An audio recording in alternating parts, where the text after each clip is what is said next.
Break नंतर तुमचं पुन्हा एकदा स्वागत। तुम्ही पाहताय न्यूज 18 लोकमतवर। मनभेद होय, हे मनभेद होत आहेत का हा प्रश्न पडलाय भाजप आणि शिवसेनेमध्ये। भाजप शिवसेना 25 वर्ष एकमेकांचे मित्र राहिलेले दोन पक्ष, पण त्यांच्यात मतभेद झाले आणि ते बाजूला झाले। शिवसेनेने सत्ता स्थापन केली, काँग्रेस राष्ट्रवादी सोबत जाऊन भाजप सत्तेतून बाहेर पडली। तेव्हापासून या दोन पक्षांमध्ये अनेक वादविवाद झाले, दोघांमध्ये मतभेद झाले, टोकालाही पोहोचले। पण आता या मतभेदांनी मनभेदाचं रूपांतर घेतलंय का? कारण नारायण राणे त्याला ठरलेत का? नारायण राणेंच्या त्या वक्तव्याच्या नंतर शिवसेना ज्या पद्धतीने आक्रमक झालेली आहे, शिवसेनेचे नेते ज्या पद्धतीने हल्ले चढवत आहेत आणि त्यानंतर भाजपचे नेते सुद्धा शिवसेनेवर तुटून पडलेले आहेत, या सगळ्यामध्ये भाजप आणि शिवसेना यांच्यातल्या मतभेदाची जागा मनभेदाने घेतली आहे का? या दोन पक्षातली दरी वाढत चालली आहे का? आणि त्याला कारणीभूत नारायण राणे ठरलेत का? नारायण राणेंना मंत्री करणं हे शिवसेनेला रुचलेलं नाही का? शिवसेनेवर होणारे नारायण राणेंचे हल्ले हे भाजपला शिवसेनेपासून अधिक दूर घेऊन जात आहेत का? अशा कितीतरी प्रश्न सध्या तरी निर्माण झालेले आहेत। आणि या सगळ्याला या चर्चेला कारणीभूत ठरलं ते म्हणजे संजय राऊत, शिवसेनेचे खासदार, यांचं वक्तव्य। राऊत या संदर्भात नेमकं काय म्हणालेत जाणून घ्या। हे होणं मला काय पटत नाही किंवा उद्योजनात फार त्यातून काय आनंद मिळालेला नाहीये की भाजप आणि शिवसेनेमध्ये हा संघर्ष झाला। आमच्यामध्ये काही राजकीय मतभेद नक्कीच झाले, आमच्या वाटाही वेगळ्या झाल्या राजकीय दृष्ट्या, खरं आहे। पण शेवटी आम्ही 25 वर्ष एकत्र नांदलो, राहिलो, चांगलं काम केलं, एक वैचारिक आमचं नातं कायम राहिलं। ते हिंदुत्वाचं नातं, राष्ट्रीयत्वाचं नातं होतं। आणि आता अचानक एका व्यक्तीमुळे, एखाद्या दुसऱ्या व्यक्तीमुळे नातंच तुटून जातं पूर्णपणे। मी एकमेकांचे वैरी झालो की अशा प्रकारचं वातावरण निर्माण झालं, हे काय मलाही पटलं नाही, तर उद्धवजींना कुठे पटलं? उद्धवजींना पटलेलं नाही। आम्हाला नाही असं की एकमेकावर जाऊन हल्ले करावे कार्यकर्त्यांवर। संजय राऊत यांनी अशाच प्रकारचं वक्तव्य काल सुद्धा केलेलं होतं। काय म्हणाले होते राऊत, ऐकूयात। राजकारणात कुणी कुणाचं मित्र नसतं आणि शत्रूही नसतं कायमचं। भविष्यात जर युती झाली तर तुमची भूमिका काय असेल? हे बघा, जर तरला मी उत्तर देत नाही। भविष्यात युती झाली ना तर आमचे प्रमुख जे बोलतील ते मान्य आहे। हमारे रिश्ते ना कभी खराब हुए थे ना कभी खराब होंगे। हम एक वैचारिक बंधन से हमेशा जुड़े रहे हैं और वो बंधन हिंदुत्व का है। हम अलग हुए हैं लेकिन हमने कभी एक दूसरे से जाति दुश्मनी का माहौल नहीं बनाया। कभी भी हम एक दूसरे के कार्यालय के ऊपर पत्थरबाजी नहीं की थी, एक दूसरे के कार्यकर्ताओं के ऊपर हमला नहीं किया था हमने। लेकिन ये इसलिए हुआ है कि जो बाहर से आए हुए लोग हैं बीजेपी में, वो चाहते हैं कि इस प्रकार का संघर्ष चले और हमारे नेतृत्व को आगे जाने दीजिए। उससे सबसे बड़ा खतरा मैं आपको बताना चाहता हूँ, महाराष्ट्र के बीजेपी के जो वर्तमान नेता है उनको है। शेवटी प्रत्येक जण आपापल्या पार्टीमध्ये जिथे कुठे असतो त्याच्या बॅकग्राऊंडमध्ये एक त्याची एक धाटणी तयार होते, धाटणी, त्या धाटणीप्रमाणे बोलतो। आता राणे साहेब हे मूळ तुमच्या धाटणीतले आहेत, ती धाटणी जी आहे जे तुम्ही आजही रोज बोलताच आहे, मारेन, तोडेन, पाय तोडेन, असंच चालतं तुमचं। तर त्या धाटणीतले राणे साहेब हे बीजेपीमध्ये आल्यानंतर सुद्धा त्यांची ती जी धाटणी आहे बोलण्याची ती कशी काय सोडतील? आणि त्यामुळे तुम्ही उगाचच आमच्यामध्ये रिफ्ट निर्माण करण्याचा, भिंत उभी करण्याचा प्रयत्न करू नका। आम्ही खूप हुशार राजकारणी आहोत, आमच्या चेहऱ्यांवरून जाऊ नका। त्यामुळे ती फूटबीट पडणं आहे ते तुमच्यात पडो। आमच्यामध्ये 22 महिने सरकार नाही, मोठमोठे नेते आले, विखे साहेब असतील, हर्षवर्धन पाटील असतील, गणेश नाईक, कोणी हुकच नाही केलं, ठीक आहे। कालच्या जर घडत असतं कधी वर खाली, आता ते वर आहेत, आपण खाली आहोत, इथं वर आपण होतो। तेव्हा संजय राऊत यांनी पुन्हा एकदा बाहेरच्यांमुळे ही परिस्थिती निर्माण झाल्याचं म्हटलेलं आहे आणि एक प्रकारे राणेंवरती यांनी हल्ला चढवलाय। दुसऱ्या बाजूला प्रश्न हा आता निर्माण झालाय की खरोखरच मतभेद आतापर्यंत होते ते आता मनभेदापर्यंत येऊन पोहोचलेलं आहे का? 25 वर्षाची मैत्री ज्या दोन पक्षांची होती त्यांनी आज एकमेकांच्या पक्ष कार्यालयावरती केलेला हल्ला, यातून खरंच मेसेज काय गेलेला आहे, या सगळ्याबद्दल बोलण्यासाठी आता आपल्यासोबत डॉक्टर शुभा राऊळ आहेत, शिवसेनेच्या प्रवक्त्या. मॅडम, स्वागत आहे तुमचं न्यूज 18 लोकमतमध्ये. भाजपचे मुख्य प्रवक्ते केशव उपाध्ये सुद्धा आता आपल्या सोबत आहेत आणि राजकीय विश्लेषक रविकिरण देशमुख सर सुद्धा आपल्या सोबत आहेत. मी सुरुवातीला जातोय केशव उपाध्ये यांच्याकडे. केशवजी, एक वेदना सुद्धा खरं तर संजय राऊत यांनी बोलून दाखवली की 25 वर्ष आपण मित्र होतो, किंवा या सगळ्या मैत्रीच्या काळामध्ये एक धागा सुद्धा त्यांना आठवला की हिंदुत्वाचा धागा आहे आपल्यामध्ये. आणि आज ज्या प्रकारे रस्त्यावर राडा झाला, दोन पक्षामध्ये एकमेकांच्या कार्यालयावर हल्ले झाले, हे सगळं पाहता जी सल राऊत यांच्या मनात दिसतीये तीच सल तुमच्या सुद्धा भाजपच्या सुद्धा मनात आहे का? विश्वासघाताचं राजकारण करणाऱ्यांनी आज जे काही हिंदुत्वाची भाषा करणं हे मगरीचे अश्रू आहेत. मुळामध्ये असं आहे की विश्वासघात कुणी केला हो? तुम्ही नरेंद्र मोदी यांचे फोटो लावून निवडून आलात, तुम्ही देवेंद्र फडणवीस यांच्या सभेमध्ये जाऊन निवडून आलात. हे सगळं केलं असताना तुम्ही ज्या मतदारांना आश्वासन दिलं होतं ते मतदारांचं आश्वासन मोडून पण तुमच्या सातत्य कुठे आहे? बीएमसी निवडणुकीत 3 वर्षापूर्वी तुम्ही म्हणाला होता आमची युती 25 वर्ष सडली, आता आम्ही वेगळे होणार. पुन्हा तुम्ही आलातच आमच्याबरोबर युतीमध्ये. म्हणजे एकीकडे म्हणजे सत्तेचं सोयीचं राजकारण करणं हे ज्यांचं मुख्य उद्देश आहे. हिंदुत्व वगैरे यांचा काही यांचा अजेंडा नाही, हिंदुत्वांना काही देणे घेणं नाही. सत्ता सर्वात प्रिय अशा प्रकारचं जिथं धोरण असतं तिथे ना हिंदुत्व असतं, ना लोकांची बांधिलकी असते, ना विश्वास राखण्याचा प्रश्न असतो. आणि इथे आहे फक्त विश्वासघाताचं राजकारण आणि विश्वासघाताच्या राजकारणातनं आलेलं सगळं धोरण. प्रश्न असा आहे की ज्या पद्धतीची दगडफेक केली गेली ही म्हणजे इकडे मुख्यमंत्री म्हणजे शिवसैनिक आता मुख्यमंत्रीच ऐकत नाहीत. हा नवीन प्रकार मी बघतोय. म्हणजे मुख्यमंत्री आम्हाला सांगतात फेसबुक लाईव्ह वरनं सोशल डिस्टन्सिंग पाळा, अमुक पाळा. आता बाकीचे मंत्री पाळत नाहीत, हा भाग सोडून द्या. म्हणजे त्यांना त्यांच्या मुख्यमंत्र्यांच्या आदेशाचं सूचनांचं पालन हे काँग्रेस राष्ट्रवादीचे मंत्रीही करत नाहीत. पण तरी ठीक आहे, वेगळे पक्ष. आपण आता शिवसैनिकच जर ऐकत नसतील मुख्यमंत्र्यांचं तर मग कुठलीही शिवसेना ही? हा खरा प्रश्न आहे. त्यामुळे मुळात असं आहे की मतभेद हे नाहीत. यांना सत्तेसाठी दुसरं काही हिंदुत्व काही देणे घेणं नाही, सत्तासाठी काही ते करायची याची तयारी. ठीक आहे. डॉक्टर शुभा राऊळ मॅडम आता आपल्या सोबत आहेत. मी सुरुवातीला सगळ्यांसमोर आपल्याकडे वेळ कमी आहे आणि सगळ्यांनाच आपल्याला बोलायचं आणि वेगवेगळे मुद्दे सुद्धा आपल्याला चर्चेत घ्यायचे, त्यामुळे अगदी थोडक्यात सगळ्यांनी उत्तरं द्या. राऊळ मॅडम, आता सांगितलं त्यांनी की हे विश्वासघाताचं राजकारण आहे आणि ज्या प्रकारचे आज उमाळे येत आहेत मैत्रीचे वगैरे, हे सगळं मगरीचे अश्रू आहेत.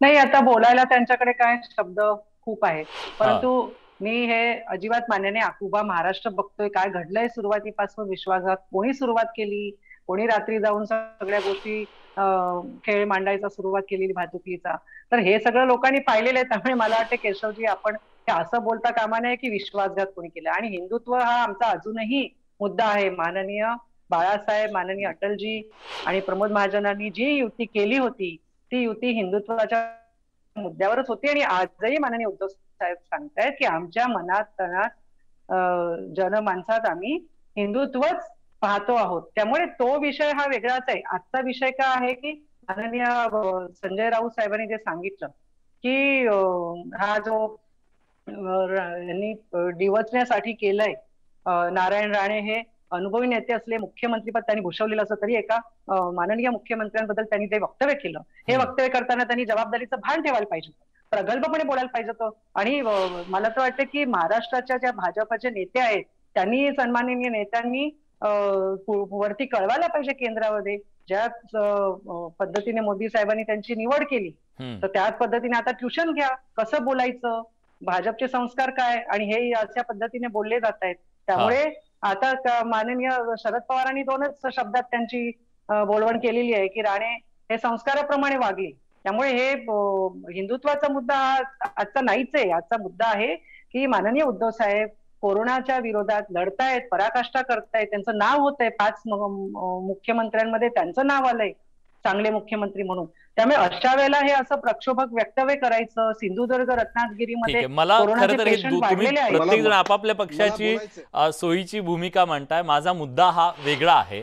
मुद्दा हा आहे की 25 वर्ष तुम्ही मित्र होतात, पण तुमची राजकीय जी भूमिका आहे ती शत्रुत्वापर्यंत, वैर्यापर्यंत का आली आणि हे दोघांनाही टाळता आलं असतं का? ते शक्य होतं का? महाराष्ट्रात तुमच्या दोघांच्या इमेजला यामुळे धक्का बसलाय का? याबद्दल मला विचारायचं आहे। रविकिरण देशमुख सर आता आपल्या सोबत आहेत, पण एक छोटासा ब्रेक घेतोय, ब्रेकनंतर लगेच परत येतोय। कुठे जाऊ नका, पहा फक्त न्यूज 18 लोकमत।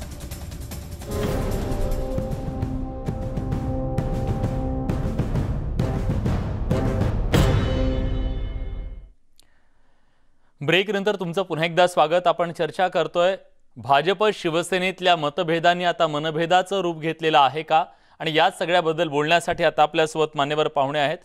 राजकीय विश्लेषक रविकिरण देशमुख सरांकडे मी जातोय। रविकिरण सर, जेव्हा शिवसेना भाजप वेगळे झाले, पहिल्या दिवसापासून संजय राऊत यांनी भाजपवर अत्यंत तिखट शब्दात हल्ले चढवलेत, पण आज मात्र संजय राऊतांना मैत्रीचे दाखले द्यावे लागतायत। याच्या मागचं राजकीय अर्थ काय आहे? राजकारणामध्ये दोन गोष्टी फार गांभीर्याने घेतल्या जातात। एक म्हणजे एकामेकांची माणसं फोडणं, आणि दुसरी गोष्ट पक्षाच्या मालमत्तेची नासधूस करणं।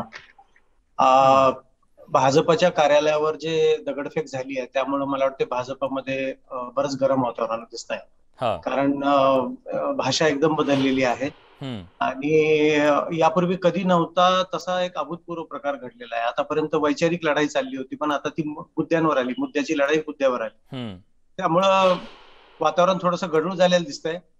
आपल्याला शेर तो माहितच आहे की दुश्मनी जमकर करो मगर दोस्ती करनी पड़ी तो मिलने की गुंजाइश रहे, म्हणजे दोस्ती के लिए मिलने की गुंजाइश रहे। इथं काय व्हायला लागलंय की राजकारणामध्ये कुणी इतकंही टोकाला नेत नाही की कायमचे शत्रू एकमेक दोघ जण बनावे। काल पडद्याआड झालेली बैठक आणि ती चर्चा हीच गुंजाइश कायम ठेवण्याची एक भूमिका होती असं म्हणायचं? हो, निश्चित प्रयत्न करावेच लागतात, कारण राजकारणामध्ये कधी काय होईल, कोण एकत्र येईल ह्याची कधीही खात्री नसते। अनिश्चितता हे राजकारणाचं दुसरं रूप आहे। इथं काही होऊ शकतं, क्षणात काही बदल होऊ शकतात।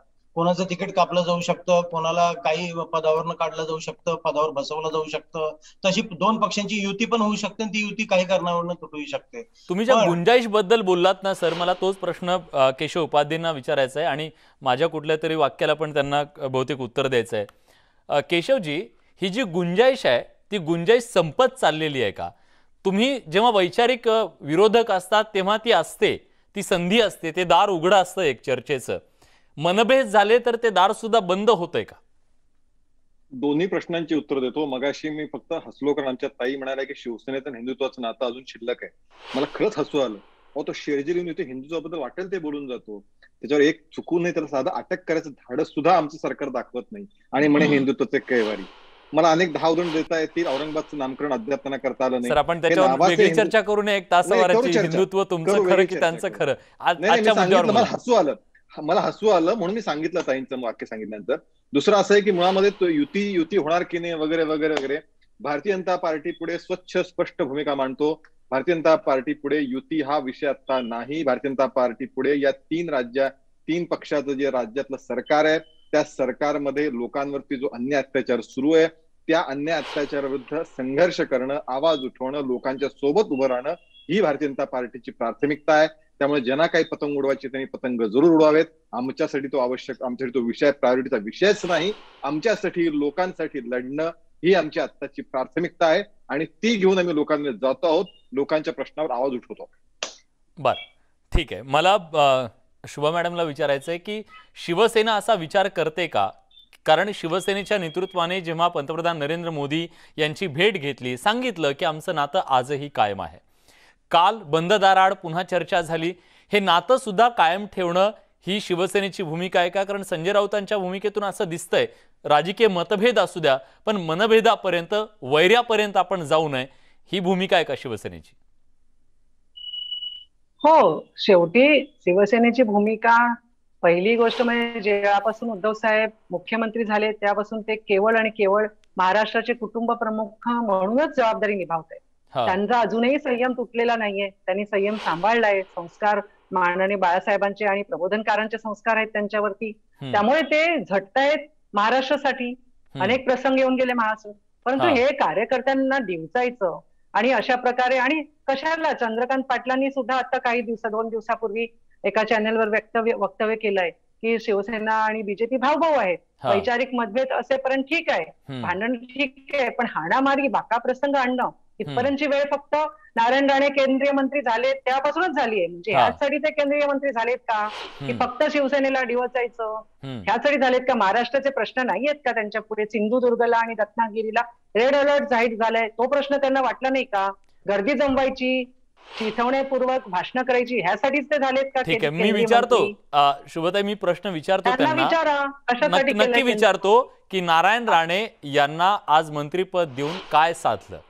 मतभेदापासून मनभेदापर्यंत प्रवास करण्यात राणेंची ही जनआशीर्वाद यात्रा कारणीभूत ठरली का? मला विचारायचं एका ब्रेक नंतर. कुठे जाऊ नका, पहा फक्त न्यूज 18 लोकमत.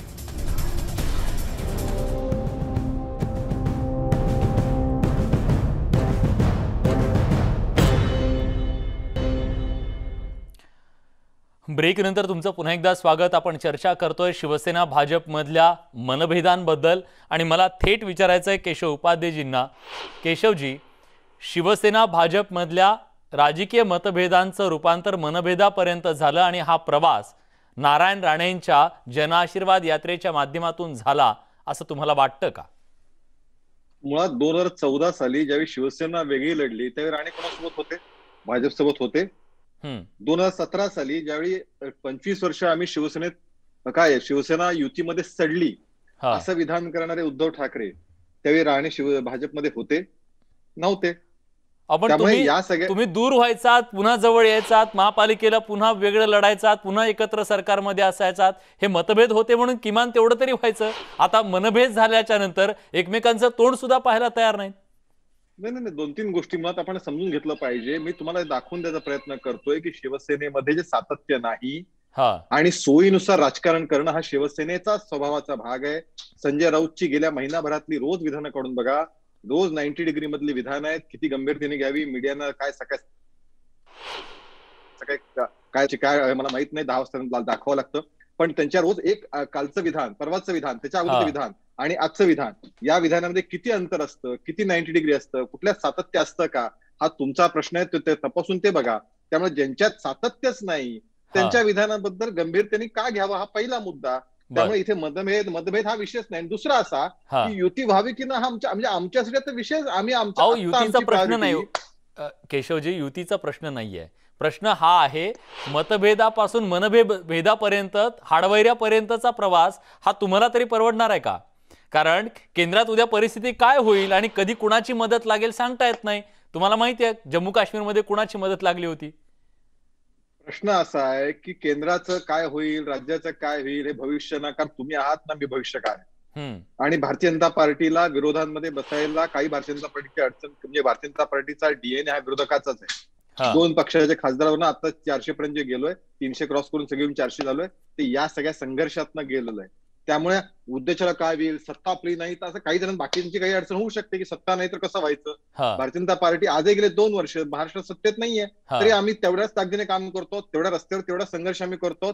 त्यामुळे ती अडचण, ती भीती आम्हाला नाहीये काही. ठीक आहे, मी शुभताईंकडून उत्तर घेतो. शुभताई पटकन, आपला वेळ कमी आहे. नाही, हे अतिविश्वासाची गोष्ट आहे, आम्हाला कोणाची गरज नाही, आम्ही युतीत करणार नाही. हे शेवटी वेळ प्रसंग कसा असतो आणि विधानं बदलतात. आता हीच बघा ना, उदाहरण देते, मागील टर्म मध्ये बीजेपी विधानसभेत बोलत होती, फडणवीसांनी नारायण राणेच्या विरोधातला पाढा वाचून, गुन्ह्यांचा पाढा वाचून दाखवलेला, पाढा वाचताना फडणवीसांना दम लागत होता. विचार करा, ही कलम ती कलम दिली होती ना. मग आता कसं काय, आता म्हणतात की आम्ही त्यांच्या पाठीशी आहोत, त्यांच्या विधानाशी सहमत नाही, हे कोणते विधान, याचा अर्थ काय? उद्धव ठाकरे आणि नारायण राणेंना पण ही काढली पाहिजे. नाही, म्हणजे ते सांगते ना, काय माझे शरद पवारांबद्दलची भाषण आपण काढली पाहिजेत, सोनिया गांधींबद्दल काय विधान होती उद्धव ठाकरेंची ती आपण काढली पाहिजे. गुन्ह्यांचा पाढा तुम्ही वाचता, आज ते त्यांच्याकडे म्हणजे असं नाहीये, असं नाहीये, तुम्ही गुन्ह्यांचा पाढा वाचता, सगळ्यांनी आलं पाहिजे. ठीक आहे, आपण त्या डिटेल्स मध्ये जायला नको, कारण शेवटी दोघांनाही एक गोष्ट सांगायला हवी की बात निकलेगी तो दूर तलक जाएगी. त्याच्यामुळे कोणी काय केले स्टेटमेंट आणि काय त्याच्याबद्दल नाही. मला काय म्हणते रवी किरण सरांना विचारायचं, रविकिरण सरांकडे जातो, कारण ते आपल्या वादात नको पडायला आपण. रविकिरण सर, शिवसेनेच्या दुखरी नस काय आहे तर नारायण राणे आहेत, किंवा शिवसेनेला किती राग येतो हे भाजपला माहीत असून सुद्धा भाजपनं त्यांना पक्षात घेतलं, खासदार केलं, मंत्री केलं आणि पुन्हा त्यांच्यावरती हल्ले सुरू झाले. खरं तर हा सगळ्यात महत्त्वाचा फॅक्टर ठरला का या दोन पक्षांच्या मधली दरी वाढण्यासाठी? अर्थातच, कारण राणे यांना पक्षात घेत असताना भाजपाने सर्व बाबींचा विचार केलेला असणार यात शंका नाही, कारण मोठा निर्णय होता तो. त्यांना राज्यसभेवर पाठवण्याचा निर्णय हा एकट्या महाराष्ट्रातून होऊच शकत नाही, कारण त्याला केंद्रीय नेतृत्वाची संमती लागते. ती संमती मिळवताना नारायण राणे यांचा पूर्व इतिहास, त्यांची पद्धत, त्यांच्या राजकारणाची पद्धत, ह्या सर्व गोष्टींचा विचार भाजपाने केलेला आहे आणि उद्या भविष्यात हे होऊ शकतं याचा अंदाज भाजपाला नसेल असं म्हणणं फार धाडसाचं ठरेल. आज जे होत आहे त्यामध्ये एक गोष्ट महत्वाची आहे की भाजप आणि शिवसेना हे चर्चेत आले ना, हेही काय कमी आहे, कारण याच्या आधी हे सगळं एकतर्फी चाललंय की काय असं वाटत होतं. भाजपच्या भूमिकेत होतं, विरोधकाच्या महाविकास आघाडीच्या पद्धतीने काम करत होती. त्यावेळी काय वातावरण होतं आणि आज दगडफेक आणि ह्या प्रकारानंतर किंवा टीकेनंतर काय वातावरण बदललंय, हे सगळं वातावरण राजकीय पक्षांना अभिप्रेत असतं. आम्हाला हे अभिप्रेत नाही असं ते म्हणू शकत. गेल्या सरकारच्या काळात सुद्धा तुम्ही बघितलं असेल की राज्यात विरोधकांची चर्चा असायची नाही. शिवसेना सत्तेत असून विरोधकाची भूमिका आणि भाजप सत्तेत, ह्या दोघांची चर्चा कायम असायची. पण आता ती वेगळ्या अर्थानं आहे, कोणी सत्तेत आहे, कोणी सत्तेच्या बाहेर आहे. पण राजकारणात कधी काहीही होऊ शकतं हे सांगितलं जातं आणि त्याच अनुषंगानं राजकारणात आज जे घडतंय ते उद्या घडेलच असंही नाही आणि ज्याची कल्पनाही केलेली नाही असंही घडू शकतं.